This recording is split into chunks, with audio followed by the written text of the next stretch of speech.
Olá, tudo bem? Nós temos falado muito nas últimas décadas sobre globalização, sobre a realidade de que nós nos tornamos, ao longo dos últimos anos, especialmente após o advento da internet, uma aldeia global. Isso quer dizer que as novas tecnologias de informação possibilitaram uma troca instantânea, imediata e ampla de informações, de textos, de comunicações entre pessoas nas partes mais distantes do globo. A globalização muitas vezes cria uma homogeneização da cultura global, ou seja, as mesmas coisas que adolescentes de Hong Kong gostam de ouvir, provavelmente incluem algumas bandas que os nossos adolescentes do Brasil e da África do Sul também ouvem. Ou seja, esse sentimento de que nós agora partilhamos de uma cultura unificada no que diz respeito a muitos aspectos da nossa formação cultural atual. Mas nenhuma experiência de globalização foi tão intensa como aquilo que nos trouxe a pandemia. De uma certa maneira, a pandemia nos colocou dentro desse sentimento pleno de aldeia global, porque os mesmos dramas que chineses, italianos, norte-americanos, que franceses, espanhóis viveram são os mesmos dramas, questões que nós temos vivido aqui com a Covid-19 ao longo desse período de isolamento. As mesmas discussões, os mesmos problemas, até mesmo a comunidade médica local, por exemplo, do nosso país, tem buscado resposta nas experiências de outras comunidades médicas ao longo do mundo, como na Itália, na Espanha e na França. Ou seja, nós estamos passando todos juntos pela mesma experiência. Como é inusitado nós vivermos essa experiência juntos como uma aldeia global, essa experiência difícil, penosa da pandemia da Covid-19. Uma experiência coletiva de dificuldade, uma experiência coletiva de luta, uma experiência coletiva de deserto, uma experiência coletiva de aperto financeiro, de incerteza do amanhã, de perda do controle, de perda da previsibilidade, de medo da morte, de medo da solidão do isolamento. Ou seja, nós estamos vivenciando não apenas você, mas você, o seu vizinho, o seu bairro, a sua cidade, o seu estado, o seu país, mas na verdade muitos outros países ao longo do globo nós estamos passando pelo mesmo momento de deserto. E o deserto é um lugar de muitos perigos, mas um lugar de muitas oportunidades. O momento do deserto, para nós cristãos especialmente, tem uma significância, tem um significado espiritual especial. Especialmente no fato de que no deserto, nos desertos da vida, no deserto existencial, no deserto da nossa jornada com Cristo, sempre há uma prova de fé. Sempre há uma prova de fé no deserto. No deserto, aliás, é o título original hebraico do livro do livro Números. O livro de Números tem o título No Deserto, porque o livro de Números conta o que aconteceu entre o encontro de Deus com o seu povo no Sinai até a chegada da Terra Prometida, a passagem dos 40 anos pelo deserto. Então, no deserto, nos conta esse trecho difícil de caminhada ao longo do deserto pelo povo de Israel. E o coração do livro de Números certamente é o capítulo 13. O capítulo 13 de Números é o núcleo do livro, é o coração do livro. E ele nos conta uma história muito importante, relevante e muito profunda para nós que estamos passando pelo nosso deserto.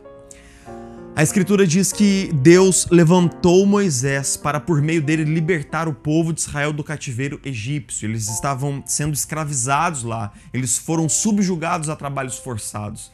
Quando eles foram libertos pelas 10 pragas e a abertura do Mar Vermelho, ou seja, Deus realizou 10 grandes sinais e abriu o mar para que pelo meio do mar houvesse um novo caminho para aquele povo passar para a liberdade. Então Deus encontrou aquele povo no Sinai e fez com eles uma aliança.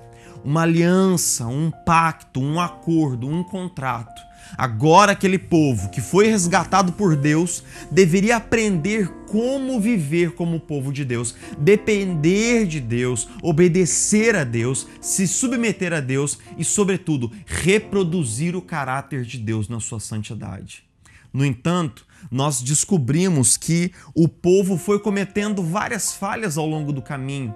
Por exemplo, enquanto Moisés estava lá, no Sinai, eles fizeram um bezerro de ouro para si, eles murmuraram muitas vezes por causa da falta de comida, da falta de carne, falta de água. Aquele povo foi, entre aspas, vivenciando, foi demonstrando muitas infidelidades e muitas ingratidões ao longo do caminho. Mas, Números 13 foi a gota d'água. E por quê? Porque quando eles chegam na proximidade da terra prometida, a terra que Deus tinha prometido dar àquele povo, desde os tempos de Abraão, Isaac e Jacó, desde o tempo dos patriarcas, Deus já havia prometido isso há centenas de anos atrás. Quando eles chegaram na proximidade dessa terra prometida, essa nação de escravos se tornariam agora senhores de terras, de uma terra que tinha afluentes abundantes, uma terra próspera, uma terra fértil, uma terra, como nos diz o narrador, em que manam leite e mel. Então, quando eles chegaram na proximidade, Moisés levantou 12 espiões para fazer o reconhecimento da terra, um príncipe de cada tribo. E então enviou esses 12 espiões. Eles ficaram 40 dias na terra de Canaã e voltaram com um relatório. E eles voltaram com frutos da terra, mostrando a prosperidade, a fertilidade da terra, mas apesar de terem visto que a terra era absolutamente formidável, desejável, fértil e próspera, o relatório que eles deram ao povo de Israel, que eles deram à congregação de Israel, se concentrou não nas coisas positivas, mas nas coisas negativas. Em especial o fato de que as cidades eram muito fortificadas, ou seja, as muralhas que protegiam as cidades eram muito altas, muito extensas e muito bem construídas, com pórticos muito bem postados, e também o fato de que em muitos daqueles trechos haviam gigantes de grande estatura, guerreiros de longa data, gente belicosa, gente experimentada na arte da guerra. Então eles concentram o seu relatório nos pontos negativos e então toda a congregação de Israel lamenta, chora, reclama, murmura, dizendo assim: por que Deus nos trouxe para cá? Para nos matar aqui, com certeza. Para nos matar aqui. Por que nós saímos do Egito? Vamos levantar um líder para que possa nos levar de volta para o Egito. Imagine bem, eles haviam padecido, sofrido e clamado debaixo da chibata de Faraó.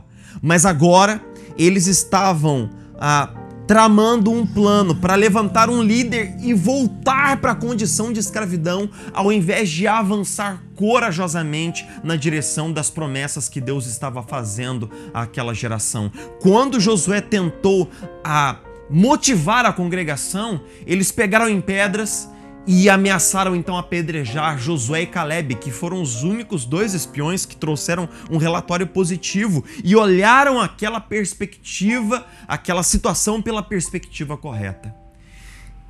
Esse evento de Números 13 sela o destino de toda aquela geração. Por causa do que eles fizeram, toda aquela geração foi condenada a morrer vagando no deserto pelo Eterno. Deus jurou: nenhum dos que têm mais de 20 anos, nenhum dos que estão aptos para o serviço militar da época, entrará na terra prometida. Todos eles morrerão no deserto, até o último.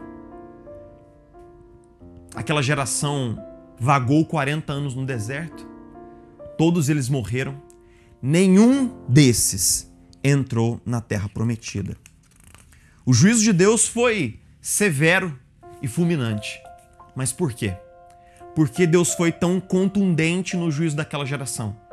Por que ele foi tão drástico e duro na sua medida disciplinar, como não havia sido antes com o bezerro de ouro, por exemplo, como não havia sido antes com todos os outros vacilos que o povo de Israel foi dando ao longo do caminho. Porque em Números 13, Deus decide condenar aquela geração a uma morte lenta no deserto.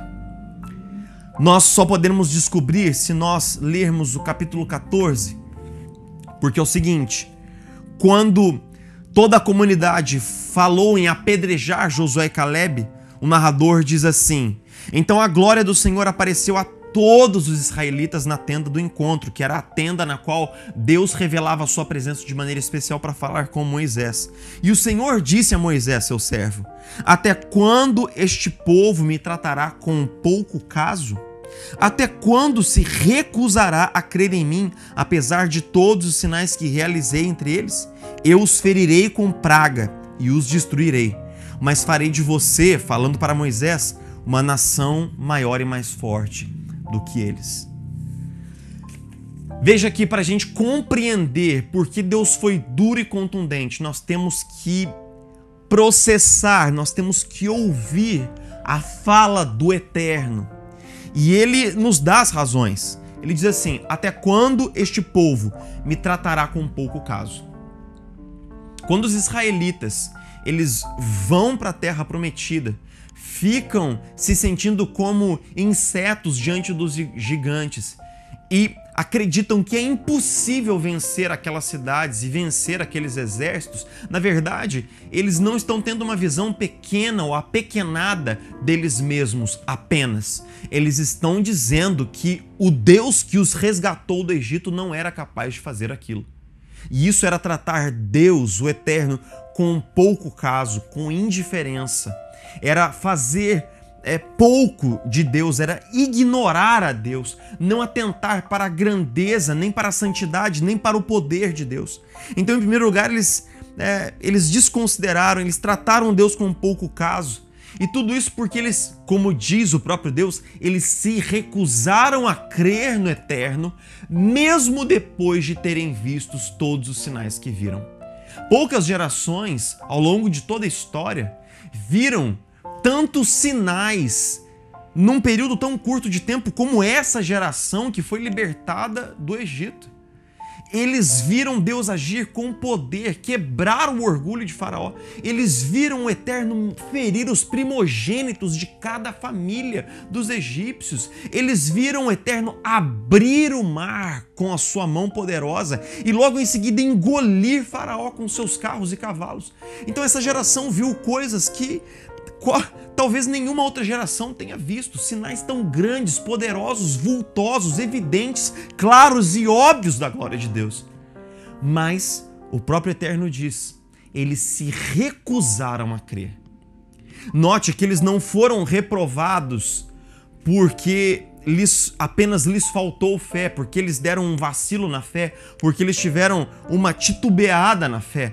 Eles não foram reprovados por uma mera hesitação, por uma dúvida. Muitas vezes a gente avança na nossa caminhada com Deus com algumas dúvidas, com algumas hesitações, mas não é disso que Números 13 e 14 se trata. Números 13 se trata de incredulidade, que é a recusa em crer no Eterno. É uma recusa, uma decisão de não crer, é recusar-se a crer no Eterno, é endurecer o seu coração de tal maneira que qualquer coisa que Deus fale, ou faça, ou mostre, ou revele, será incapaz de entrar nesse coração endurecido. Será incapaz de penetrar as camadas, as escamas de proteção desse coração empedernido, desse coração de pedra. Agora pense bem comigo. Esse é o diagnóstico de Deus. O diagnóstico de que aquele povo havia falhado enormemente naquela prova de fé, porque havia se endurecido e se recusado a crer. Lembre-se que nesse momento, em Números 13, Deus está provando aquela geração. E esse é um conceito que está esparramado ao longo de todo o Pentateuco, ao longo de todo o Antigo Testamento e também do Novo Testamento. Deus mostrou sinais a Abraão, mostrou sua provisão, mostrou seu cuidado, e depois de revelar o seu poder, ele provou a confiança de Abraão em Deus. Deus se mostra, Deus se revela, Deus fala, Deus age, Deus trabalha, e depois Deus testa para ver se há fé no nosso coração, se nós abrimos o nosso coração para acolher aquilo que Deus fez em nós e na nossa vida. Ele fez o mesmo com Moisés. Ele aparece numa sarça, ele faz alguns sinais, ele transforma o cajado de Moisés numa serpente, ele torna a mão de Moisés leproso e depois ele desafia Moisés a voltar para dentro do Egito. Ou seja, sinais, desafio, teste, seguido de fé. Novamente ele faz isso com Josué. Josué que viu muitos sinais, viu muitas maravilhas de Deus. Quando Moisés morre, o Eterno o desafia e Josué responde com fé. Exatamente nesse momento nós vemos o mesmo padrão. Deus se revelou para aquela geração, Deus mostrou seus sinais, Deus mostrou suas maravilhas, Deus desafia aquele povo, Deus testa a fé daquele povo. Mas eles não respondem com fé. Eles não respondem com fé. Porque eles não tiveram fé, decidiram não ter fé. Eles manifestaram um medo doentio, patológico. Preferiram voltar para o Egito como escravos do que avançar na direção da terra prometida, apavorados, paralisados pelo medo. O medo pode ser protetivo muitas vezes. Lembre-se que por medo nós estamos fazendo referência a uma experiência muito ampla na nossa vivência cotidiana. A gente pode ter medo de ser assaltado, a gente pode ter medo de lugares altos, a gente pode ter muitos medos. Mas o medo, quando se torna patológico, o medo quando se torna doentio, paralisante, ele pode ser um sintoma que aponta para uma grande incredulidade, uma grande falta de fé. E essa falta de fé nasce da recusa de crer em Deus. Então eu quero te perguntar, em meio a essa pandemia, que tem sido uma prova de fé para muitos de nós, para todos nós, no meio dessa pandemia, como você tem reagido diante desse teste? Se essa pandemia é um teste para a sua fé, está testando a sua fé, então como você está indo nesse teste? Você está indo bem? Está avançando apesar das suas hesitações, confiando em Deus? Ou você está paralisado pelo medo? Você está absolutamente terrificado pelo medo? Ou você está com a mente completamente turvada e o coração tomado pelo medo, incapaz de orar, incapaz de buscar a Deus, incapaz de continuar seguindo no discipulado? Como você está indo? Porque se você está dominado pelo medo, se você está absolutamente oprimido e sobrecarregado pelo medo, então é bem possível que você agora, exatamente agora, está caminhando para uma reprovação nesse teste de fé. Você está caminhando para ser reprovado nesse teste de fé, assim como aquela geração de israelitas foi reprovada quando a sua fé foi testada. E como nós podemos então ser aprovados? Deus não começou uma caminhada com você hoje. Deus tem uma história com você. Se você chegou até aqui é porque Deus já fez muitas coisas na sua vida, no seu casamento, na sua família, na sua saúde, no seu emprego, no seu trabalho, nos seus estudos, na vida dos seus filhos, na vida dos seus pais. Se você chegou vivo até hoje aqui, é porque Deus já te livrou de muitas coisas, preservou você, guardou você, falou com você e Ele está sustentando você. Então você precisa lançar mão dessas experiências com o Eterno. Você precisa meditar nessas experiências para entender que elas revelam um cuidado, a presença e o amor de Deus para com você. Aquela geração viu muitos sinais, mas não abriu o seu coração para aquilo que Deus havia feito. Então você precisa abrir o seu coração para aquilo que Deus já fez na sua vida. Volte ao baú de memórias com Deus, volte àquilo que Deus já fez em você, através de você e com você. Volte a tudo aquilo que Deus já fez na sua vida e rememore. Se tem algo que Moisés ordena aos israelitas em Deuteronômio o tempo todo é lembre-se, lembre-se, porque ele sabe, Deus sabe que nós somos seres de esquecimento. Então lembre-se, lembre-se do que eu já fiz por você. Lembre-se do que eu já fiz por você. Com certeza você tem muitas coisas para se lembrar daquilo que Deus já fez na sua vida. Mas, sobretudo, lembre-se do que Jesus fez por você. O autor de Hebreus, nos capítulos 3º e 4º da Epístola aos Hebreus, nos diz que Jesus é o nosso sumo e definitivo Moisés. Assim como Moisés retirou o povo da escravidão do Egito, Jesus nos tira da escravidão do pecado. Assim como por meio de Moisés, Deus abriu as águas do mar e fez um novo caminho. Jesus, morrendo na cruz do Calvário, abriu um novo caminho de acesso para mim e para você ao Pai. Assim como Moisés conduziu o povo à terra prometida e ao descanso, Jesus nos conduz à presença do Pai e ao descanso que nós encontramos sob as asas do cuidado do Pai. Jesus é o seu e o meu maior e melhor Moisés. Ele é aquele que nos tira da escravidão, é aquele que abre um caminho, é aquele que nos leva à terra prometida. Mas para que eu e você possamos entrar na terra prometida, nós precisamos nos engajar com fé, com confiança na boa notícia do Evangelho. Nós precisamos crer, confiar. Mas a confiança que Deus está nos pedindo não é uma confiança no vácuo, não é uma confiança ingênua, não é uma confiança que simplesmente nós entregamos a Ele gratuitamente. Não, Ele já fez tudo para para ganhar a nossa confiança. Ele mostrou que é digno da nossa confiança. Lembre-se de como Paulo argumentou aos romanos dizendo: aquele que nos deu o seu Filho não nos dará juntamente com Ele todas as coisas? Eu não tenho dúvida, a sua fé está sendo provada. Eu não tenho dúvida, a minha fé está sendo provada. Mas a minha pergunta para você hoje é: você está sendo aprovado nesta prova? Você está sendo aprovado no deserto? Como você sairá desse deserto? Aprovado ou reprovado? Atente. Lembre-se do que Deus já fez por você, sobretudo do que Deus fez por você, ao enviar o seu Filho unigênito, amado e precioso, para morrer a sua morte na cruz do Calvário. Lembre-se e seja aprovado. Que Deus te abençoe. Nós nos encontramos na próxima. Até lá.